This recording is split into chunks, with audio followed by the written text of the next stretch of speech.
જીતુભાઈ વાઘાણીનું એક નિવેદન સામે આવ્યું છે 2027માં અમે ખેડૂતોને મુદ્દે લડવાના છે, તો અત્યાર સુધી શું કરતા હતા?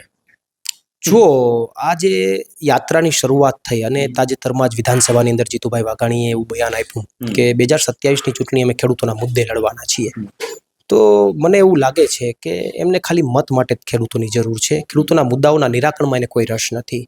આ યાત્રા પછી તો મને એવું લાગે છે કે ભાજપના નેતાઓ જે છે એ નેતાઓ મટી અને જ્યોતિષ બની ગયા હોય એવું લાગે છે. જીતુભાઈ વાઘાણીએ એવું કીધું, ભવિષ્યવાણી કરી એમ કે ભાઈ 2027ની ચૂંટણી અમે ખેડૂતોના મુદ્દે લડવાના છે. પણ મહત્વની વાત એ છે કે એક બાજુ ખેડૂતોના ભયંકર પ્રશ્નો છે, એનું એકેયનું નિરાકરણ નથી કરવું, પણ ચૂંટણી ખેડૂતોના મુદ્દે લડવી છે એમને. આ બહુ મહત્વની વાત છે. ગુજરાતના ખેડૂતોને સમયસર ખાતર નથી મળતું. દારૂ ગમે ત્યારે મળે પણ ખાતર ન મળે સમયસર, પણ ચૂંટણી લડવી છે ખેડૂતોના મુદ્દે.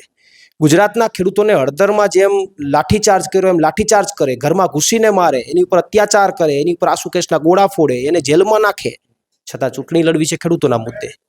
ગુજરાતના ખેડૂતોના ઊભા પાકમાં ગમે ત્યાં ભાડે પોલીસ આપી અને ટાવર ઊભા કરી દે, હાઈ ટેન્શન લાઈન પસાર કરે, છતાં લડવી છે અને ચૂંટણી ખેડૂતોના મુદ્દે.